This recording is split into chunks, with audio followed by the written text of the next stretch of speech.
បាទគ្រូជំរាបសួរដល់បងប្អូននិងមិត្តភ័ក្តិទាំងអស់គ្នាថ្ងៃនេះគឺខ្ញុំមានជាវីដេអូមួយដែលវីដេអូនោះនឹងធ្វើការបង្ហាញអំពីជាទូទៅសម្រាប់បងប្អូនក៏ដូចជាមិត្តភ័ក្តិទាំងអស់គ្នានៅពេលដែលយើងទិញនៅប្រភេទផលិតផលដូចជាប្រភេទថ្នាំបំបត្តិស្នាមអញ្ចឹងសម្រាប់ជាទូទៅសម្រាប់នេះគឺជាផលិតផលដែលខ្ញុំបានធ្វើការទិញអញ្ចឹងសម្រាប់ក្បាលនៃផលិតផលនេះអញ្ចឹងសម្រាប់បងប្អូនមួយចំនួនអាចនឹងមានការឆ្ងល់ដែរពីមុនគឺខ្ញុំធ្លាប់ឆ្ងល់ថាហេតុអីបានមានប្រឡោះប្រហោងនេះអញ្ចឹងនៅពេលដែលយើងអ្នកខ្លះគាត់អាចបានចាប់អារម្មណ៍ទេអញ្ចឹងនៅពេលដែលយើងទិញនៅផលិតផលថ្មីគឺប្រឡោះនេះវាអាចនឹងអត់មានកន្លែងចុចអញ្ចឹងជាទៅបងប្អូនអាចនឹងរកនៅប្រភេទដែកដែលមុតស្រួចក៏ដូចជាម្ជោឬក៏កត្រៃឬក៏ដែកផ្សេងៗទៀតដែលយើងអាចចោះទម្លុះដើម្បីយើងច្បាច់នៅផលិតផលនេះដើម្បីយកមកធ្វើការលាបទៅលើស្នាមរបួសរបស់យើងដើម្បីកុំឲ្យមានការស្លាក់អញ្ចឹងពីមុនគឺខ្ញុំធ្លាប់ឆ្ងល់ដែរតែនៅពេលដែលខ្ញុំចាប់អារម្មណ៍ទៅលើប្រឡោះប្រហោងក្បាលផលិតផលនេះគឺវាតទៅនឹងការផលិតមកគឺមានអត្ថប្រយោជន៍បាទអញ្ចឹងវាមានអត្ថប្រយោជន៍យ៉ាងម៉េចយើងមិនចាំបាច់ទៅរកនៅប្រភេទដែកដែលមុតស្រួចដូចជាម្ជោឬក៏ប្រភេទកត្រៃដើម្បីយកមកបុកពំលុកដើម្បីយើងច្បាច់ចេញមកទេអញ្ចឹងគឺគ្រាន់តែយើងយកនៅអាក្បាលចុងស្រួចនេះទៅដាក់ជាមួយនឹងផលិតផលដែលយើងបានធ្វើការទិញនេះគឺវាធ្លុះតែម្ដង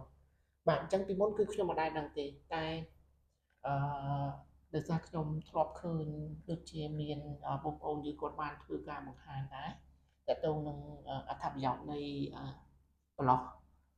ស្រួចនេះអញ្ចឹងបានគិតថាពេលដែលគេផលិតមកវាសិតតែមានអត្ថប្រយោជន៍ផ្សេងគ្នាបាទអញ្ចឹងនៅពេលដែលខ្ញុំឥឡូវគឺខ្ញុំនឹងធ្វើការដាក់បាទអញ្ចឹងយើងគ្រាន់តែស្កតបន្តិចមកគឺវាចេញមកឲ្យបានអញ្ចឹងគឺវាមានភាពងាយស្រួលសម្រាប់យើងនៅពេលដែលយើងទិញនៅផលិតផលដូចជាប្រភេទកលយ៉ង់ឬក៏នេះគឺជាថ្នាំហ៊ីរូស្កាដែលជាថ្នាំបំបត្តិស្នាមអញ្ចឹងដូចជាយើងមុតរបួសឬក៏ដួលម៉ូតូឬក៏យ៉ាងម៉េចអីគឺយើងអាចទិញប្រភេទផលិតផលនេះយកមកធ្វើការលាបដើម្បីកុំឲ្យមានស្នាមរបួសស្លាក់បាទអញ្ចឹងគឺដោយសារខ្ញុំឃើញនៅផលិតប្រឡោះប្រហោងនេះគឺយើងអាចធ្វើការចោះទម្លុះបានដោយយើងមិនចាំបាច់ទៅរកនៅប្រភេទដែកមុតស្រួចឬក៏កត្រៃឬក៏បញ្ចូលដើម្បីយកមកធ្វើការចោះទៅលើក្បាលដើម្បីយើងយកច្បាច់បានទេគឺគ្រាន់តែប្រើប្រាស់នៅក្បាលលទ្ធផលនេះយើងគ្រាន់តែស្កតនៅលើនោះទៅគឺអាចធ្លុះយើងអាចច្បាច់ចុះមកធ្វើការប្រើប្រាស់បានបាទអញ្ចឹងសម្រាប់វីដេអូរបស់ខ្ញុំថ្ងៃនេះគឺខ្ញុំអត់មានអីច្រើនទេគ្រាន់តែចង់ធ្វើការចែករំលែកពីទៅនឹងការចោះនៃផលិតផលដែលយើងបានធ្វើការទិញដែលយើងមិនចាំបាច់ទៅរកនៅប្រភេទកត្រៃឬក៏ប្រភេទដែកដែលមកស្រួចដើម្បីយកមកធ្វើការចោះទេគឺយើងគ្រាន់តែធ្វើការយកនៅក្បាលនៃផលិតផលយកមកធ្វើការចោះគឺយើងអាចធ្វើការប្រើប្រាស់បានបាទអញ្ចឹងសម្រាប់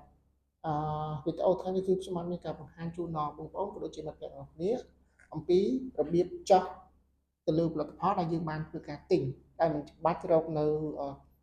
ដែកដែលមកស្រួចបញ្ចូលដើម្បីយកមកធ្វើការចោះទេជាចុងបញ្ចប់នៃវីដេអូខ្ញុំបាទក៏សូមអរគុណដល់បងប្អូននិងមិត្តភក្តិរបស់គ្នាដែលតែងតែចំណាយពេលវេលាដ៏មានតម្លៃក្នុងការទស្សនានៅវីដេអូរបស់ខ្ញុំបាទតាំងពីដើមរហូតដល់ចប់ជួបគ្នានៅវីដេអូក្រោយអរគុណច្រើនជម្រាបលាបាយបាយ